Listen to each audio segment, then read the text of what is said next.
Welcome everyone, Amuser here with a different kind of upload, since I'm not the one to do in-depth looks at games a whole lot. This goes way outside my usual kind of upload territory. But I decided it would be time to do one of these for a game that I've generally enjoyed playing the past year, but has been announced to be shut down on November 29th, 2023. So I figured I would give this a spin and share some of my thoughts on it, how the suits played out, and what went wrong with the game, just as a way to kind of glance back at this information in the future, that there's something here to always look back on, because I know that a lot of people like this game, and at least there's something here down the road. A different YouTube channel with the account name nerdSlayer Studios, well known for their Death of a Game series, actually covered Gundam Evolution a few months back. It's a good overview of the following points and some of the game's early life. Unfortunately, they released this video a couple of seasons too early before the game actually died. So I wanted to take a deeper dive into some of the later stuff, and as somebody who did play the game, I think more than them, sort of wanted to cover what went wrong with this game for real. But first, I want to do a general overview of the suits.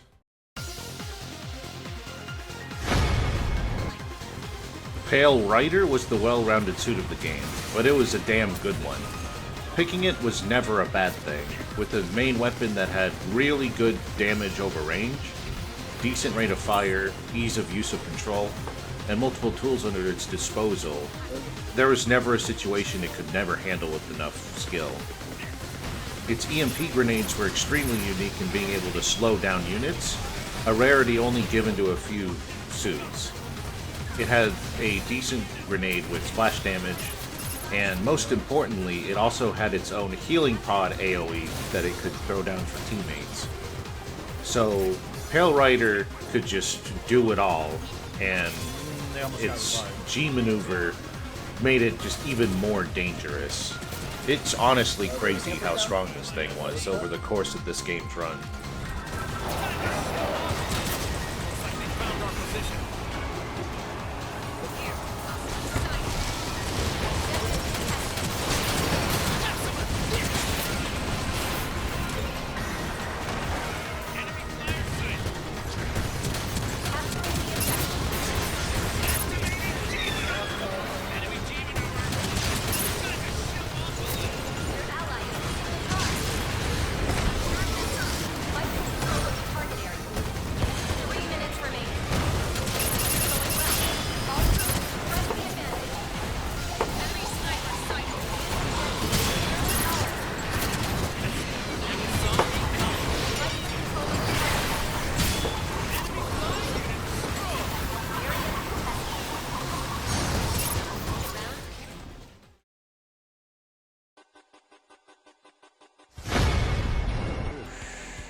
Throw this sucker and fucking pray for the best.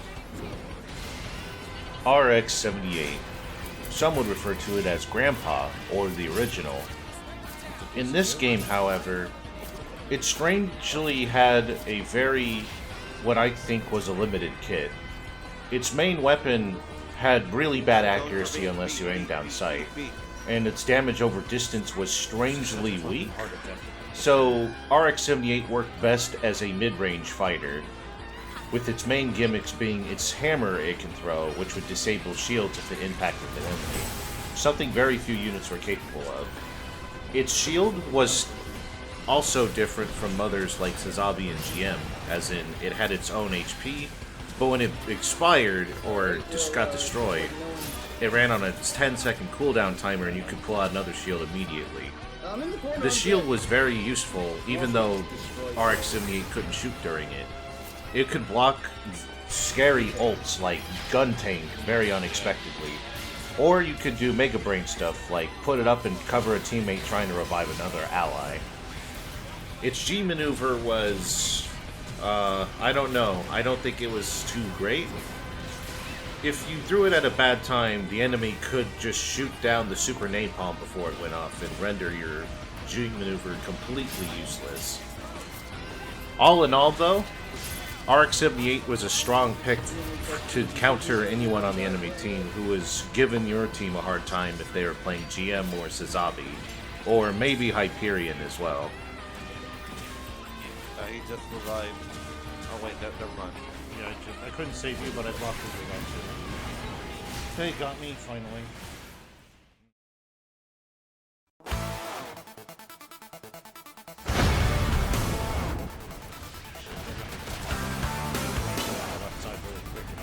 Zaku Ranged was a high mobility unit that focused on flanking and close range combat. It would have to figure out how to get in and out of enemy waves like a hit and run strategy in order to take down enemies unexpectedly and not get itself killed. Its machine gun had a high spread the moment you tried to fire with it and bad damage over distance, so it was solely tied to close range. It had a grenade it could throw as a long-range option, but it wasn't going to be winning any long-range battles by itself. The most notable gimmick that Zaku Ranged had was a smoke grenade that gave it full invincibility for a second or so, and an extra boost bar whenever it was activated. This thing was evil because Zaku Ranged could pick up health packs, run away in key moments, and set up traps such as canceling smoke into its G maneuver. Its G maneuver looked very plain and came out extremely quickly, but it was actually quite dangerous. It's quite longer lasting than it would look at first, so if you can hit with the tail end of his ult, you could spend more time point blanking somebody who gets hit by it with its primary main weapon machine gun. All in all, Zaku Ranged was quite difficult to play as it had a high execution barrier, but you would probably run into a few of these guys who would just run laps around your team. You could never discount it. Okay.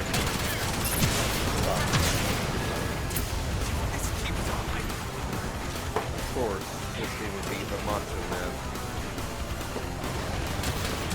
Nothing Macho is Oh god, they're hard to push up. Okay, I gotta go back a bit.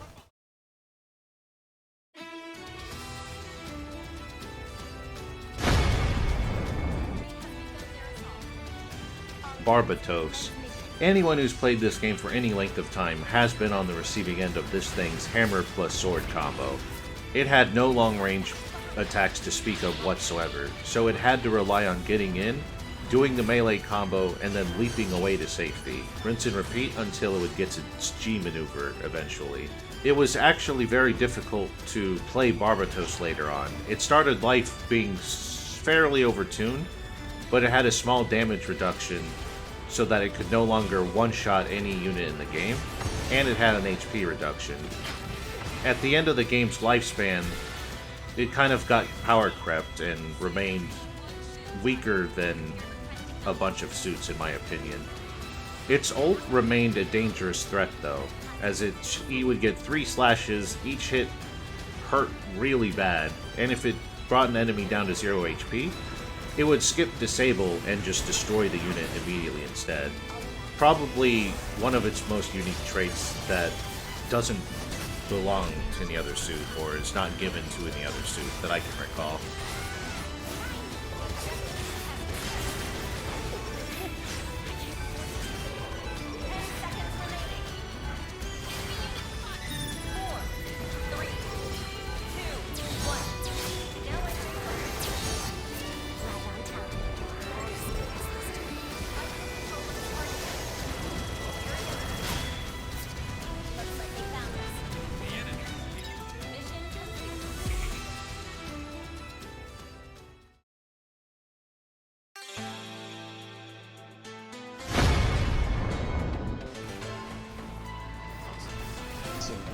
Sazabi. A big unit with lots of HP, but a giant hitbox. It's given a giant shield to account for this, and it has a shotgun, which only worked primarily in close range. Despite this, however, it had a tomahawk that would go through shields and stun an enemy. And it had a homing ability where it could target its own tomahawk or an ally for surprising movement options. You could yeet the tomahawk into the air, homing into it, and you could make Sazabi literally go flying. It was incredibly fun, honestly. The cherry on top of all of this is that it also had a radar ability, where it could look at enemies during the activation and ping and show an X-ray for all enemy units it spots during its duration, giving it a surprising bit of a radar hack ability for the rest of the team. Its ult was a series of funnels that would target anything in its line of sight, even if Sazabi wasn't directly looking at an enemy. They weren't very particularly powerful on their own, but they were great as little add-on damage in the course of a fight Sazabi's in the middle of. All in all, a really fun suit, and sometimes very difficult to deal with, given its gargantuan HP and shield values.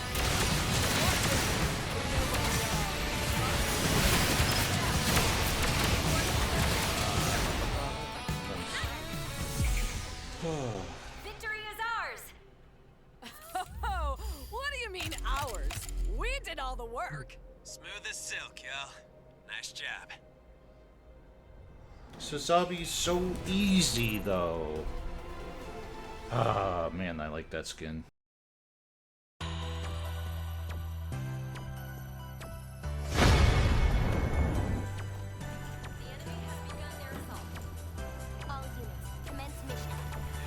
Methuss. One of my favorite suits in the game. It served a primary role as a support unit, with an incredibly unique ability of latching its tether onto allies and healing them. By itself, Methuss wasn't going to be steamrolling enemy teams, but with accurate placements of its main weapon shots to enemy heads, it could actually dish out a very surprising amount of damage when you included this with its burst secondary shot as well. Its turret by itself was not going to be taking any damage awards ult, but its most important use was actually that of recon. You could throw down a turret, walk away from it, go somewhere else, and if you get random hit markers, the turret basically gives away that the enemy team is trying to flank you, or someone is getting close to your turret.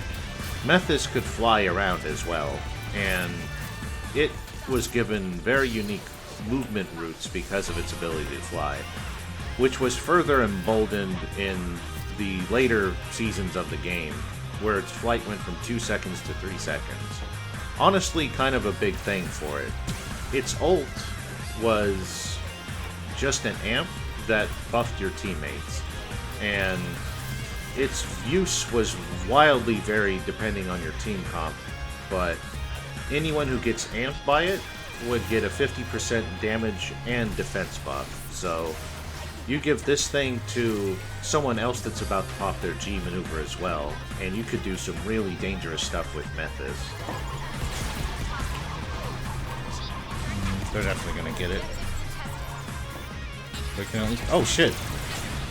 Didn't realize everyone was trying to push in right now.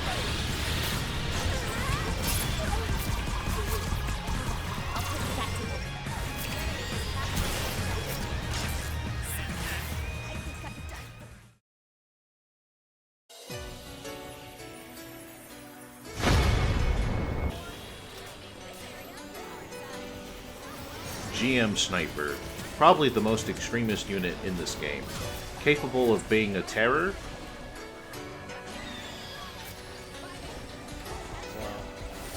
You got 2 above. Yeah, I'm trying. Holy shit, dude. Thank you. Or a complete dud, depending on how your performance was.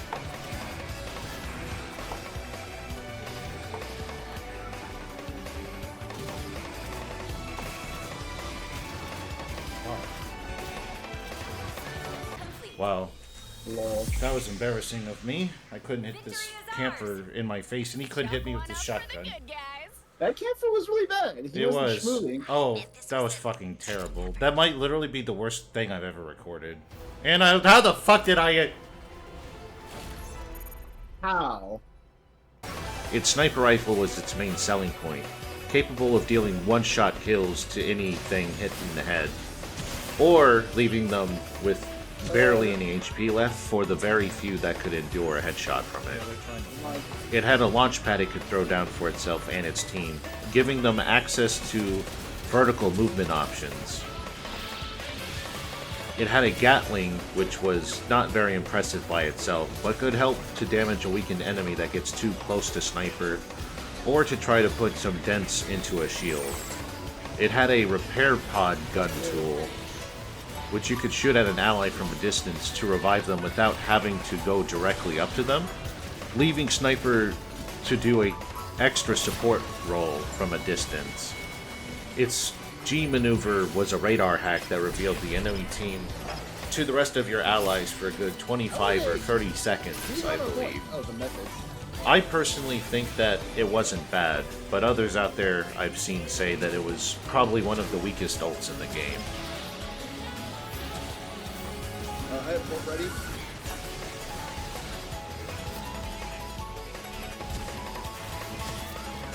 He's gonna revive me. Go around the corner.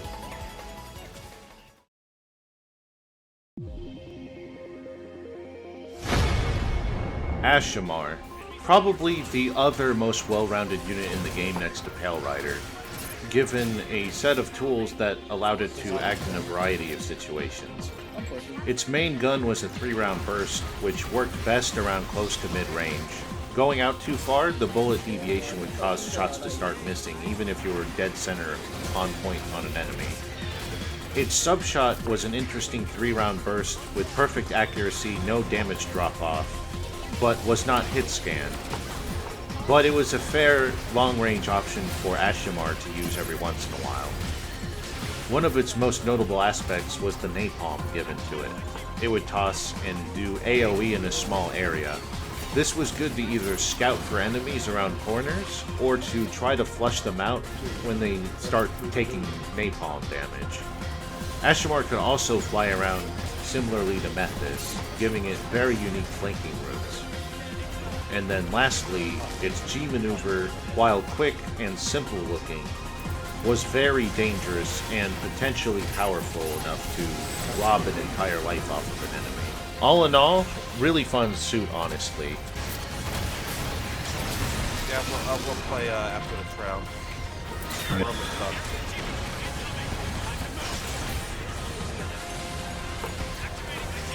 I have both ready. Are they still at the bottom? Are they still at the choke? Yes. Okay, cool.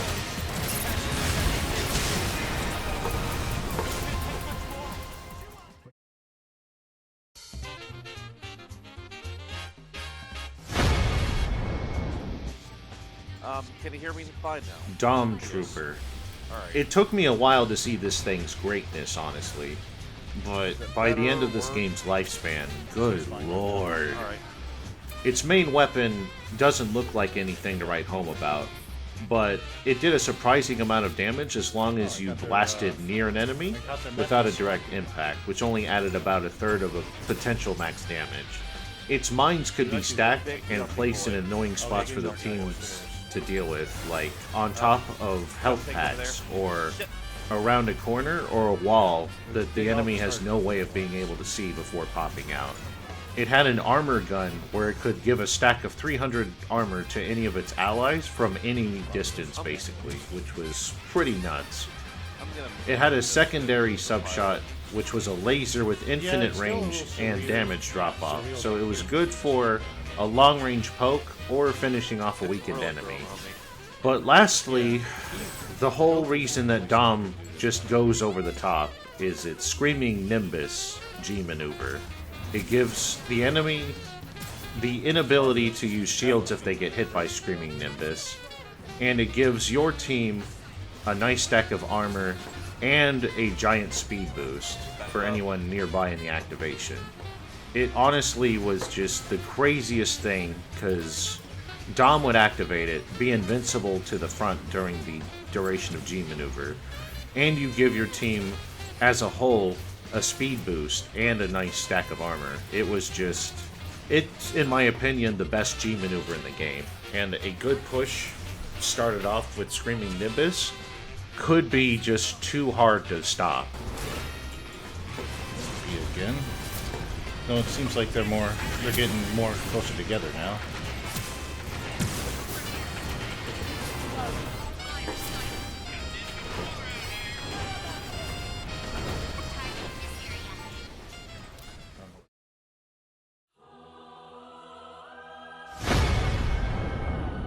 Turn A. Now, let me just get this out of the way real quick. There's only one reason this thing was picked. Moonlight Butterfly was this thing's X Factor.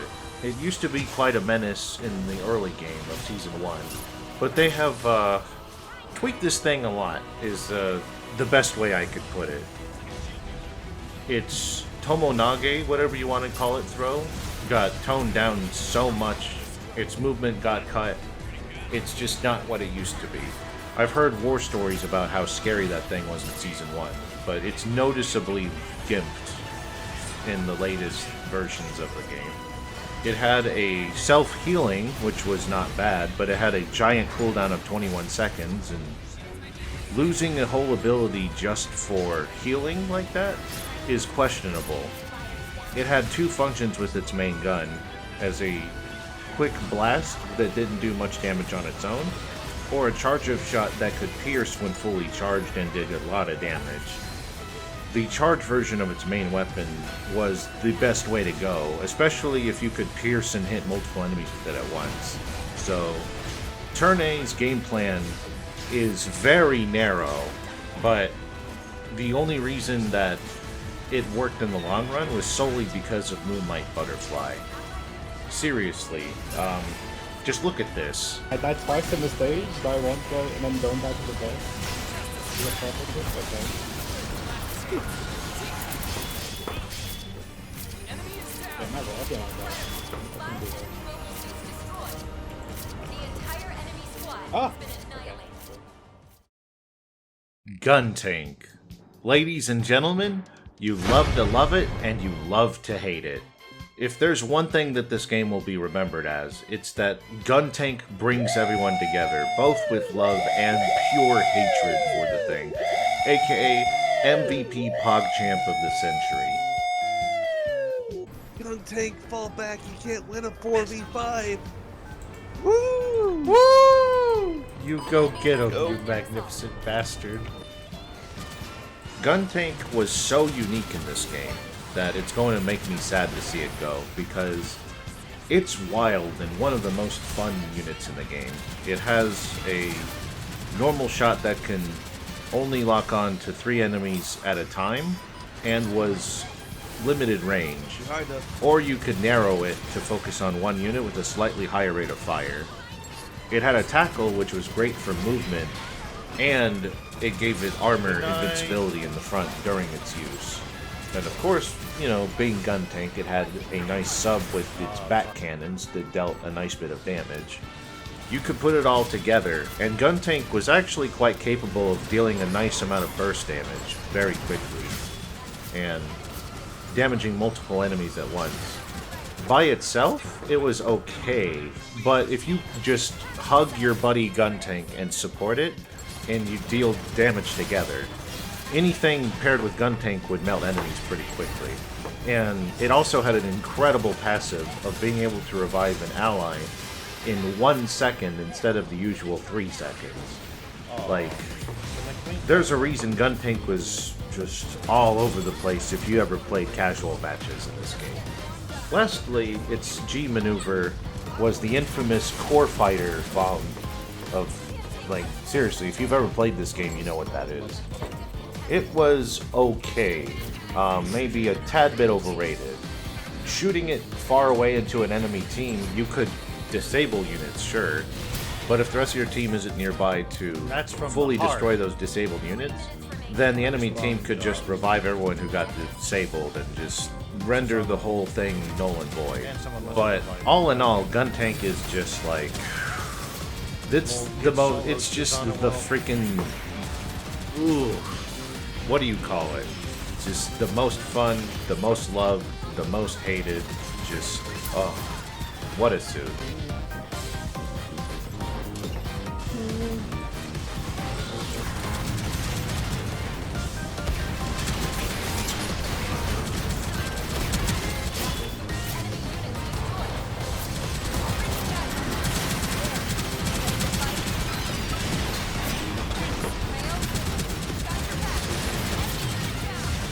Okay, that was just fucking bullying right there. Holy crap! That was just fucking hardcore bullying.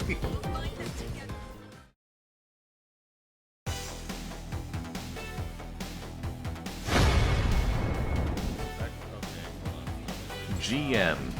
If I have to give an award to a suit for being the most unsuspecting suit to show up, it's definitely this one. Given its plain appearance, you wouldn't expect much of it. And when you see it in action, it's easy to compare it to something like RX-78 and assume they function similarly. GM actually had severe damage drop-off on its main weapon, even more brutal than RX-78's. So, it excelled at close range, but this is a bit of a paradox, as its shield would be useless against melee units. A good GM, though, if it could land headshots with its main weapon, it would do insane damage very quickly. It had unique C4 thermal whatever you call it to give a napalm explosion similarly to that of Asshimar's. It had a shield push with a weird funky hitbox that came out way faster than you would think, but you had to basically hit anyone point blank to land it. It was very good at repelling close range units though. Very good for repelling melee units that try to get in your face and bypass your shield. One of its most important tools, however, was a healing grenade. It could heal itself by throwing it near its feet, and it could also heal teammates. Extremely useful, and a nice tool to keep people in the game without having to go search for a health pack. Lastly, its mines, with its G maneuver, were basically gigantic just blockers. They each had, if I recall, 400 HP. You know, you had to stop and shoot them, or they would deal severe damage. It would kill most units with just 2 mines, and it would throw 5 of them out. All in all, I honestly think GM remained pretty strong, all things considered, throughout the life of this game. I wish that I played it more, honestly. Fuck. Okay, we're gonna die on that. I'll shut down. Yeah, the Barbatos got you with this ult.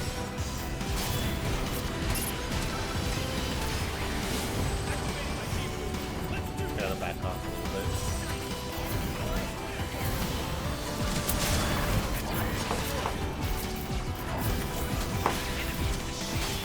Thank you.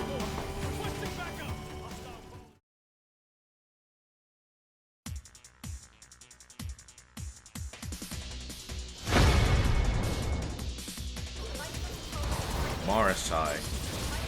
Marasai was probably one of the most complex, hardest... Okay, fuck it. Do I even need to explain this? Marasai had 2 purposes. The combo and the G maneuver. That's it. That was its whole thing. You didn't do anything else, that's all you did with it. 1, 2, 3. That's all you did. That's all you had to do with this thing. It was a decent suit in my opinion, maybe a little overtuned, especially if the enemy team fighting it was not coordinated at all. But people did still overrate it a bit. While it could rob the life of many units it could manage to hook, it had nothing else to speak of. It had no shields, no special movement, no AoE, no real other things. It was a very straightforward suit. Probably one of the most controversial suits in the game, and honestly I'm surprised that the cooldowns on its snake were never reduced at all. Like, I don't know. I want to hear people's thoughts on this thing, so please do share. My god, this thing was cracked as hell.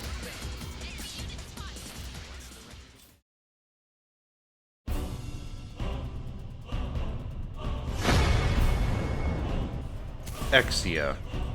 Now, Exia, bar none, had the most maneuverability in the game. 3 dashes, 2 abilities that gave it great movement as well. Just all around, most pixie-like unit in the game. Probably ended up being the most fragile, all things considered. Exia was very good at soloing an unsuspecting unit, doing 800-ish damage with its full combo. But it had it was tied for having the lowest health pool in the game. Got one. And I got a no blade of burn. shields to speak of. It was a pure movement suit. Probably one of the most technical suits in the game. No jokes. Between its daggers, its dash, which gave it better verticality than even Zaku Melee would dream of, its charge melee, and its other melee, Exia was very much just a get in, get out kind of suit. But its G maneuver just made all of its stuff even better. A good Exia player who could just quickly focus on 1v1s instead of getting ganged up on at the same time by multiple enemies was the scariest thing that you could deal with when it came to Exia. Over here. Hold on. Here's the right now.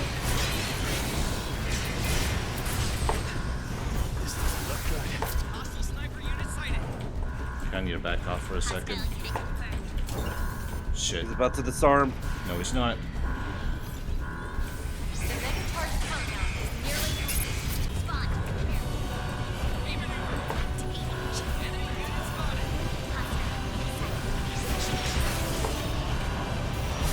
I'm gonna fair flank him.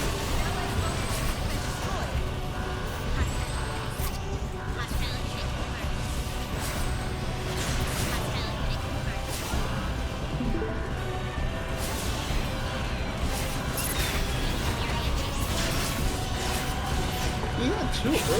Jesus Christ. Yeah. Yeah!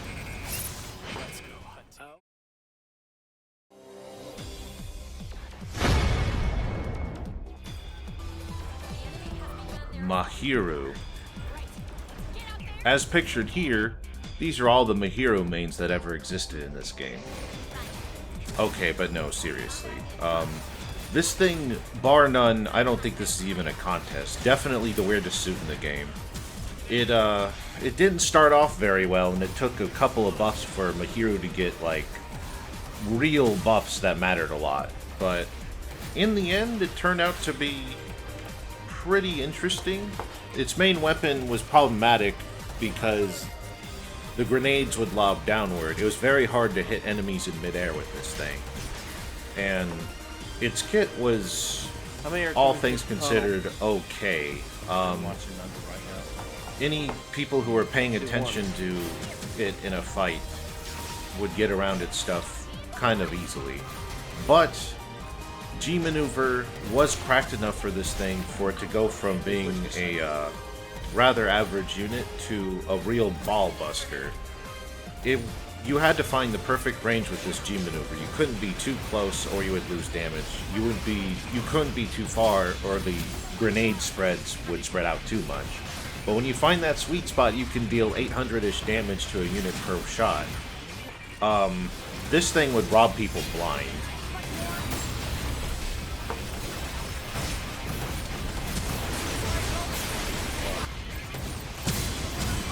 I'm good. Yeah, Andrew, can you prepare me? Probably not. No.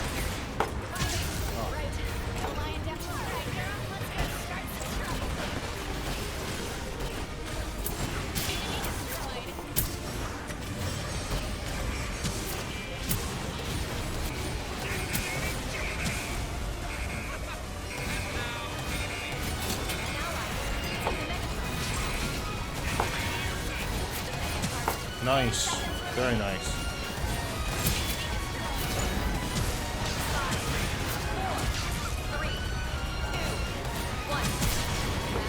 I won't MPV for that, but Very nice, regardless. I won't.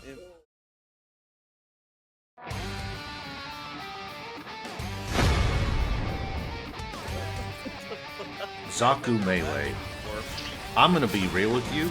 I'm not that good with this thing, and this thing is probably the hardest one in this game to explain. It initially released with an overpowered G maneuver, then they toned it down and it was kind of irrelevant for 2 seasons. Then they bumped it up, and it finally clicked with me, and I'm just like kind of shocked at how much of a presence that Zaku Melee can bring to this game. It doesn't have a lot of long range to speak of, but it has a blade beam that has been buffed that can pierce enemies, contributes greatly to its rage meter, and serves as a way for it to be constantly relevant every few seconds. Between that and its stance, it does so many unique things that make people have to second guess how they tiptoe around it, or fight it, or figure out how to get around it. By itself, holding left click, it would swing its axes repeatedly to shoot a small projectile, but this is not strong enough by itself to really win in any engagements. You had to be really smart with this thing, and it had very limited movement, all things considered. So, it took some time to figure out how to get used to this thing. But thankfully, once again, like other suits, its G maneuver, aka spin to win. My god, if anybody knows any certain champion out there with the same spin to win motto, I think you'll understand the drill. Between G maneuver, activating range for a stack of armor and damage increases, and then going to town, this thing fed on people who feed it poorly, build a lot of rage off of people who shoot it at the wrong time, and could just potentially go in and sweep the enemy team if you don't fight this thing correctly.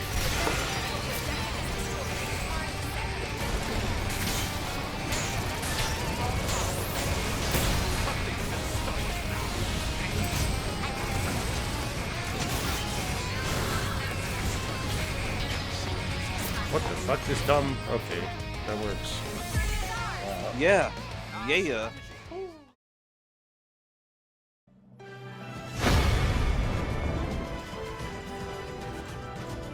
Unicorn. Unicorn's most immediately important trait was its ability to grant a stack of armor to all nearby allies with its Psycho Field.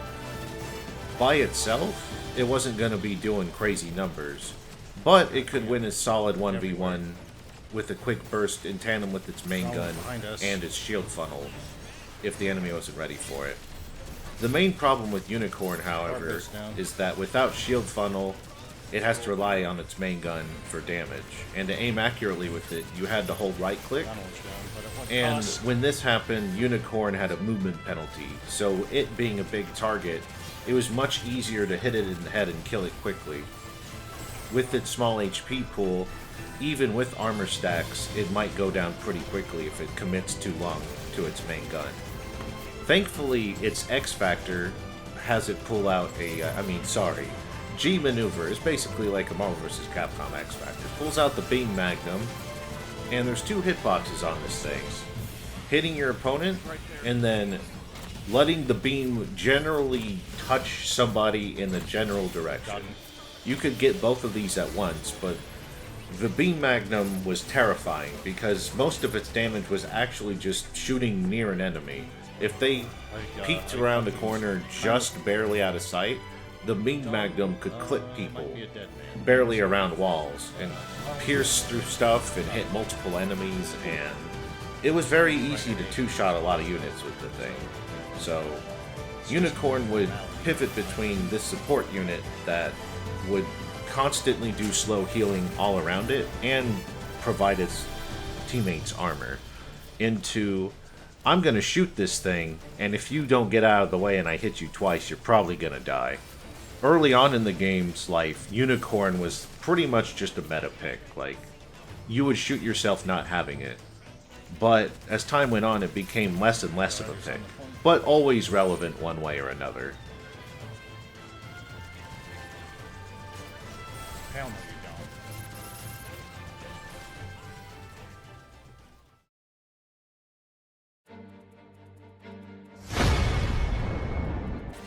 What the fuck? Enough. New Gundam. Did I actually care? New Gundam has been kind of in a weird place this whole game's lifespan. Apparently I missed out on it when it was just released, and then it got toned down, and it's remained weird ever since. Hours do I have in the video? It has a small damage problem with its main weapon, but its funnels can be powerful if you can tag someone a few times before releasing them.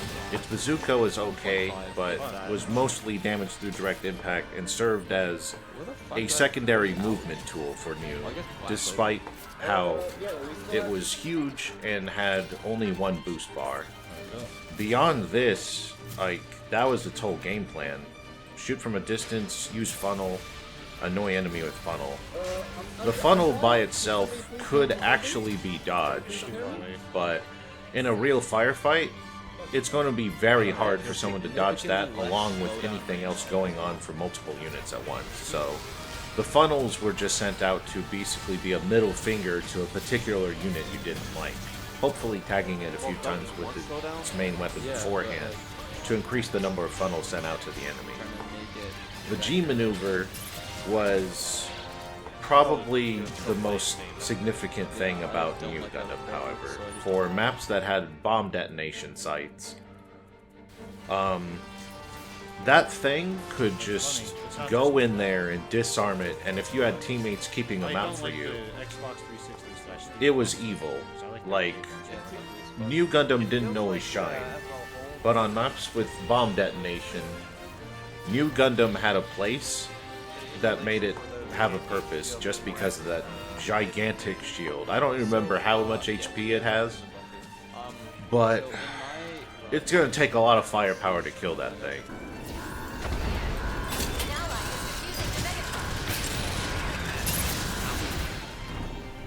Oh, fucking hell. That is mean. That is fucking mean. That is why Mew is still cheap. What did you do? He You just popped his shielded it ult, around the bump. and then he just defused it and nobody could kill him. Oh.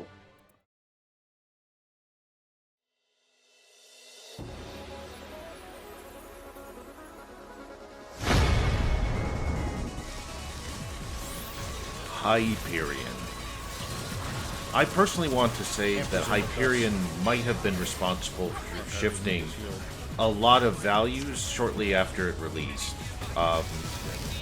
They released it, and then they overbuffed it, and then they toned it down again. So Hyperion has seen a number of changes over time.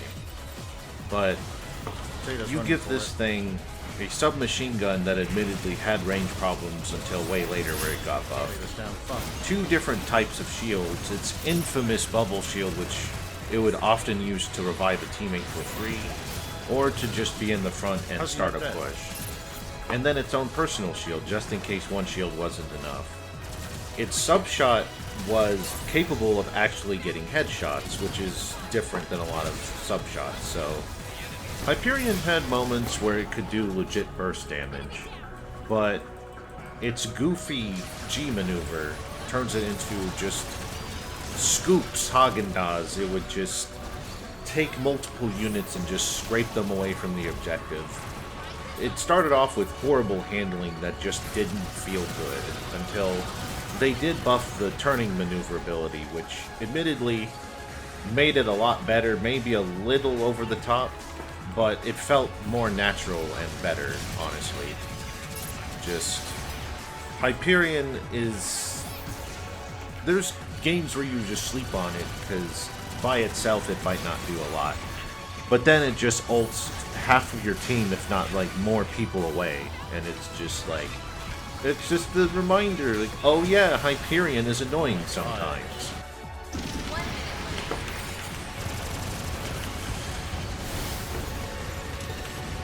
Fuck. I could have capped that. What's he fucking behind us for? Shit. Is this a credit food or? How did you get? Oh shit! How did you get more lives? Oh wait, no. Your lives are fucking. Yeah, no, it's the other way around. Okay, ideally, I'd like to not. Motion revive.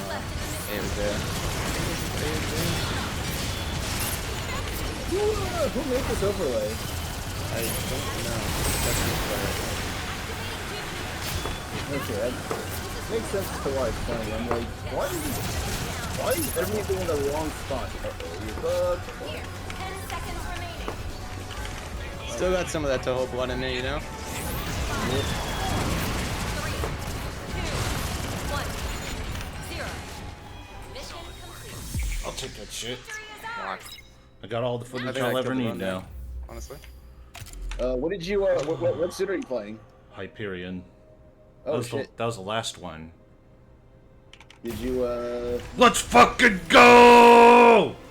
I'm assuming you Yeah. MVP'd. Yes.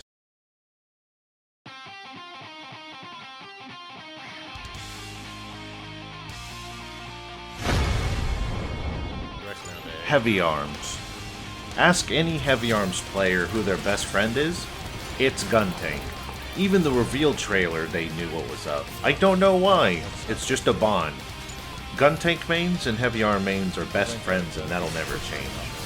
Heavy Arms was rather interesting because it was incapable of landing critical hits on enemies.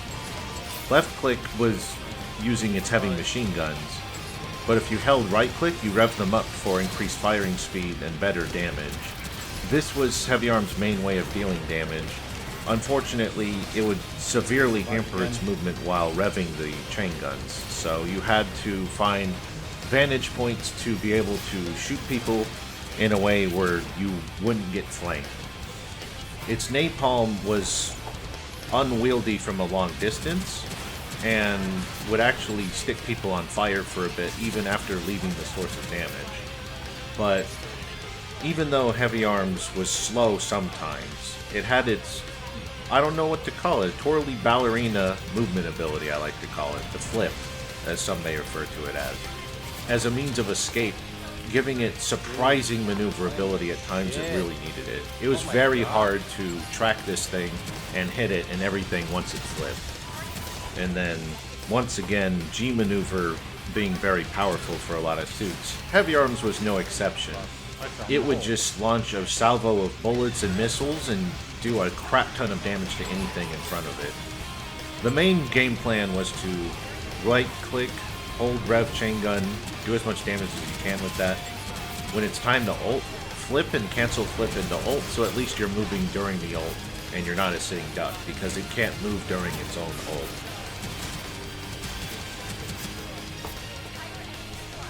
Damn, dude. How was it through all of them? I got like.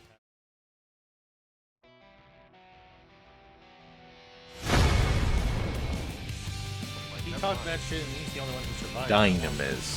Dynames was pretty unique, honestly. It had a sniper mode and a pistol mode. In pistol mode, it gains an extra boost bar, and it recharges surprisingly quickly. It always felt like it was faster than other suits in that regard. So you had a mode mainly for maneuverability. Pistols were okay, and could land crits, so they were a valid close-range option, but that's not the main selling point of Dynames. Its main selling point was, once again, a sniper rifle, but it didn't have the same range as GM Sniper. It did less damage overall than GM's, but you could ADS more quickly with Dynamis's, and it doesn't scope in as far. So Dynames is a legitimate mid-range to occasional long-range suit. It would have its two main gun modes, and then only a missile vacuum in either mode it could use that would draw in any units within the vicinity. It was very useful for people who were lazy who try to hide just around a corner. You would shoot the missile vacuums, it would suck people out in the corner. They can't move. It would be very hard for them to get out of the vacuum while it's active. And then G maneuver, Dynames is actually stuck in sniper mode and can't get any crits. It's two very strange traits that sounds bad, but you would scope in, and that's how you charge your damage during its G maneuver. It could do 900 damage at full charge. So, if you saw this thing in G maneuver, aka Transam, and you had 900 HP or less, the thing could just send you straight to heaven if it decided that it didn't like you very much and picked you as its target and shot you.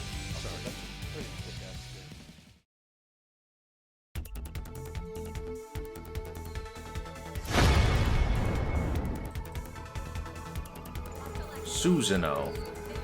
Hopefully that's the correct pronunciation for it, but Susanowo was a late game melee suit added only in the last few months of the game's life. Initially, it was way overtuned, being able to get a stack of 400 armor as long as it was involved with the assist of a disable/destroy of a unit. And they had to tone it down twice because it was just way too much. Because I've seen and witnessed moments where I've seen Susanowo's with 2,000 HP at one point. I was never very much of a Susanowo player, but it had projectiles, it had a lunge. Its main attack, its main melee was nerfed a little bit to push people further away per hit. But it could hurt. It's just a big target and had some maneuverability limitations compared to like Exia, for example. And then Trans Am was more or less just the usual buff that the 00 Gundam boys got. Just an all-around buff to all of its abilities, kind of similar to Exia in that regard.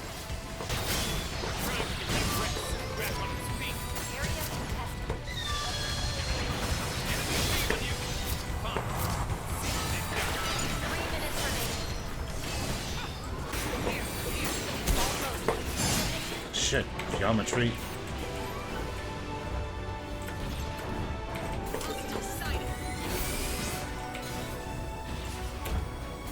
Exia!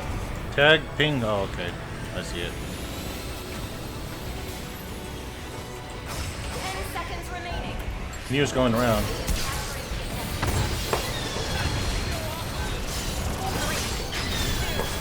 Oh my fucking god, clutch.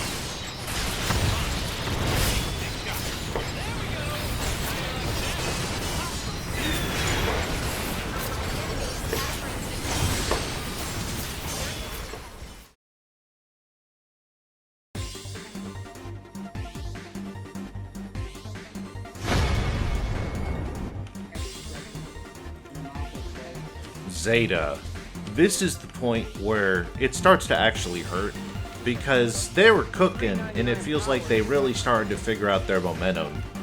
But Zeta was the first suit announced after the game's shutdown announcement, and it turned out to be a very strange suit, all things considered. It was a fairly big target, only had one boost bar, and had 800 HP. It has its own personal shield, and it has a mechanic where the more damage you did to enemies with its weapons, it would build up this passive, slowly and surely. What this passive did was increase its damage by a percentage based on how high the number was, 0 to 100, 100 being the highest. So Zeta's game plan was that it would just try to stay alive while dealing consistent damage. It would spawn, be at 0, be weaker than usual. But if you could get it to 100 and stay there and not die, this thing started to hurt. It had flying capabilities if the handling wasn't so sluggish compared to Asshimar and Methuss, though. But here's the weird thing about its flight ability, the Wave Crasher. The thing could not be used if your shield was broken, and it would bring out its shield in the middle of Wave Crasher. If the shield broke, Wave Crasher also ended. If your shield was broken by holding right click, you can't even do Wave Crasher. And that's just strange. Lastly though, its G maneuver had a big stun field, basically. I think that it was pretty good. There was a very distinct sound that it gave off that's a little weird to hear at first, but I guess they did it so that it's distinctly strange, so that you know that it's about to pop. So you get a small warning before it popped off, but it's still pretty hard to avoid it, like if you're caught in the middle of where you decide to throw it. But this thing was really cool. It's just very much a shame that it couldn't be in the game longer, honestly.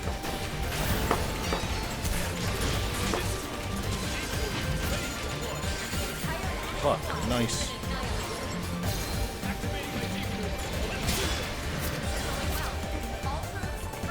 Another team kill?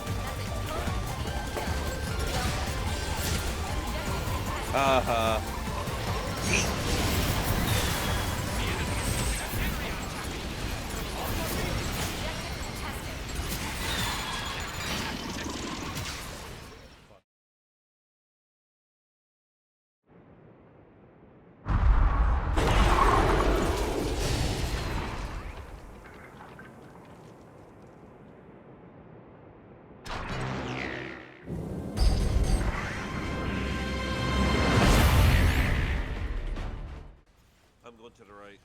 Lastly, Kampfer. Some might be asking themselves, why did they even bother putting Kampfer in at the end of the game if he's only going to be around for a month? Well, in case you weren't aware, it's actually a reference to its total screen time in War in the Pocket. Okay, I'm sorry. I'm going to hell for that. But for real, Kampfer was cracked as hell. And it's a real shame that it only got to exist for a month before this game shut down. It was all offense, no defense. 3 boost bars, 800 HP, 2 primary weapons, a very good sub shot, and an ult that could probably blow up a country if it focused hard enough. Kampfer was such a fun suit. Very hard to get a lot of good games in with it though, because a lot of people were trying to use it in the limited time the game had left. The devs probably wanted to send this out with a bang, and they certainly delivered with Kampfer. I wasn't even aiming. I'm on the point, by the way. Alright. Well, in that case... Yeah.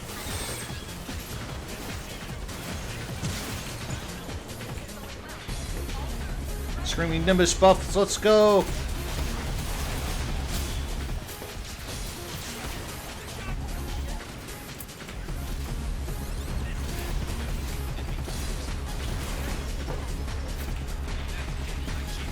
Come on, kids, get in there!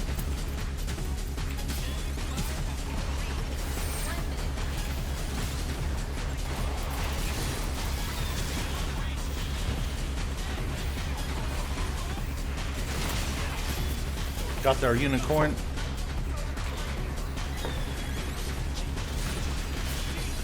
Heavy arms is down. Somebody please revive me. Not gonna be able to do that right now. Oh, somebody did! Let's go! Got their Kampfer. Mahiroo, you son of a bitch!